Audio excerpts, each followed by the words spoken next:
શહેર Sachin police station વિસ્તારમાંથી કુલ વજન 1 કિલો 330 ગ્રામ કિંમત ₹39,90,000ની મત્તાના ગાંજાના જથ્થા સહિત કુલ કિંમત ₹43,05,750ની મત્તાના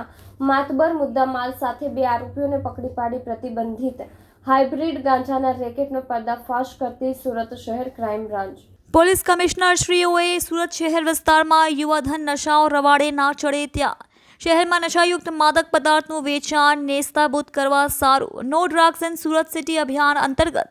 ગેરકાયદેસર માદક પદાર્થોની સપ્લાય કરતા માફિયાઓ તથા તેમની ગેંગને પકડી પાડવા અંગે આપેલ સૂચના અનુસાર ક્રાઇમ બ્રાન્ચની ટીમો વર્કઆઉટમાં હતી. દરમિયાન ક્રાઇમ બ્રાન્ચની ટીમ દ્વારા NDPSના ગુનો સંબંધે બાતમી મળતા ઉપરી અધિકારીશ્રીઓને બાતમી હકીકતથી વાકેફ કરતા JCP ક્રાઇમ અને DCP ક્રાઇમ નાઓએ તાત્કાલિક બાતમીની ગંભીરતાને ધ્યાનમાં રાખી ક્રાઇમ બ્રાન્ચની ટીમને સુરત શહેરમાં ગેરકાયદેસર NDPS એક્ટ હેઠળ આવતા તમામ દ્રશ્યોના વેપાર ધંધો કરતા ઇસમોને પકડી પાડવા સૂચના કરવામાં આવેલ હતી. જે અનુસંધાને ક્રાઇમ બ્રાન્ચની ટીમ વર્કઆઉટમાં હતી. દરમિયાન બાતમી હકીકત આધારે તારીખ 24 ફરવરી 2025ના રાત્રિના 7:45 વાગ્યાના અરસામાં સચેન લાજપોર ગામની પોપડા કચોલી ગામ તરફ જતા રોડ ઉપર અયોધ્યા ઇન્ડસ્ટ્રીયલ પાર્ક જવાના જાહેર રોડ ઉપર સફેદ કલરની વોક્સવેગન 4-વ્હીલર ગાડી નંબર GJ0550U7617માં પ્રતિબંધિત વનસ્પતિજન્ય માદક પદાર્થ હાઇબ્રિડ ગાંજો લઈ આવનાર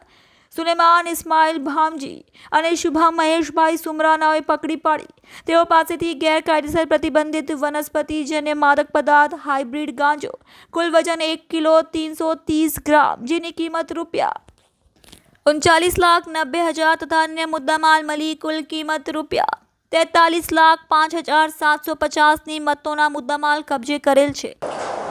નો ડ્રગ્સ ઇન સુરત સિટીના અભિયાન અંતર્ગત સુરત ક્રાઇમ બ્રાન્ચની ટીમના police inspector RI Jadeja, PSI ભાટી, PSI પઢિયાર વગેરે ટીમને એક બાતમી મળી હતી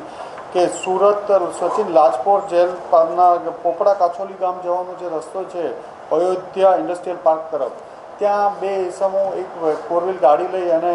ડ્રગ્સની ડિલિવરી કરવા આવનાર છે. જે અનુસંધાને એક રેડનું આયોજન કરવામાં આવ્યું હતું અને એમને જ્યારે શંકાસ્પદ ગાડી અને માણસો મળી આવતા એમને કોર્ડન કરી પૂછપરછ પકડી પાડતા એમાં એક સુલેમાન ઇસ્માઇલ હાજી અને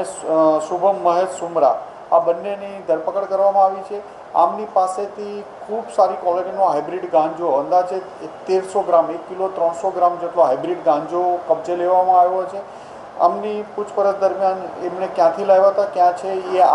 એ પોલીસને માહિતી આપી છે. એનું ઇન્ટ્રોગેશન ચાલુ છે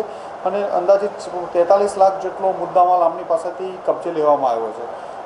સુલેમાન અગાઉ પણ હાઇબ્રિડ ગાંજાની ડિલિવરી કરી ચૂક્યો છે અને સુરત સિટીમાં હાઇબ્રિડ ગાંજા વેચવા માટેનો પ્રયત્ન કરતો હતો.